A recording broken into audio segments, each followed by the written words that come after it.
Chris. Hello, Jensen. So I just want to Hi, everyone. Nice to be here. Nice to see all of you. give you a sense of my preparation. Okay.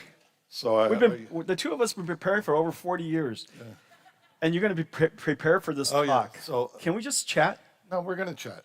So I was looking something up, and I got taken to a website on Amazon. Do you know there's a couple dozen books? They may be pamphlets, they may be reprints on you. So I just want to tell you, I'm happy to be here and not having to pay to talk to you. The other thing I came to realize, you no longer have your jacket. Chris and I are best of friends. And now I realize that it's just a privilege for you to be near me. It is true. And Weirdo. well, He's I so just want weird. you to know your code is no longer I on wouldn't be Amazon. here if not for Chris. Yeah.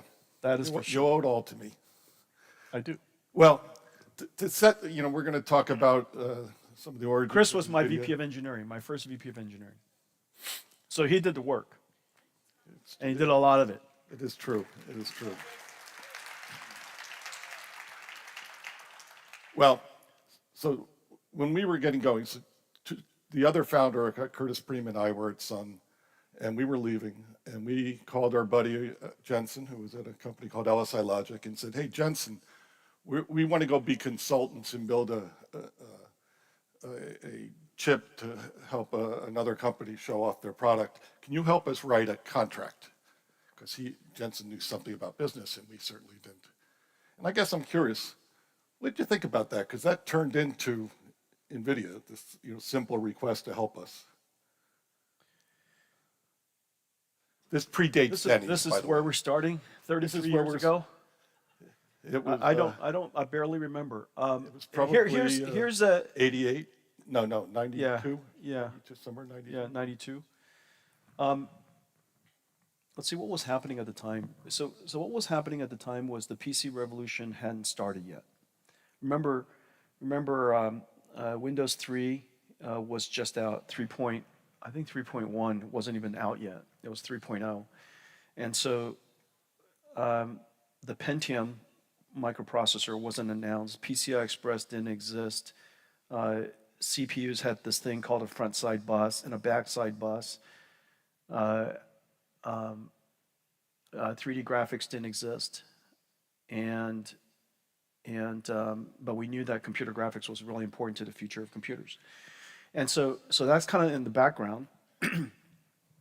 and Chris Curtis worked at Sun Microsystems, and I was working for a company called LSI Logic, and I was helping Chris and Curtis with their graphics chip, and I was helping Andy Bechtolsheim on the SparkStation 1. And those were kind of the heydays of the workstation time.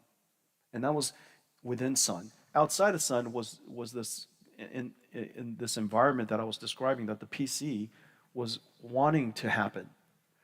And the real computers were being built in companies like Sun Microsystems, and digital at the time was still a thing, and so on and so forth, and so when Chris and Curtis came to me to talk about their thinking about leaving Sun, the question is, what should they do?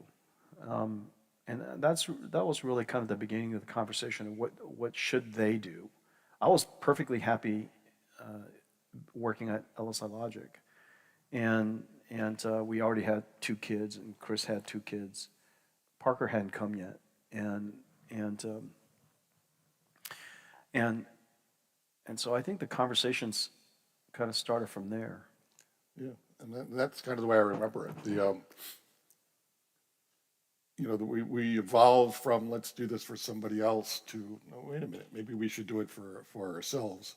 And it turns out we felt we knew something in this evolving world with the new windowing system from Microsoft that most people had experience, but in the workstation world, windowing systems were well known, and we had accelerated graphics in a windowing system. Yeah. So we thought we knew something. Yeah, keep talking. I just can't see you. I don't know who did this, but You need help? No, it's fine. This one's bolted down. So we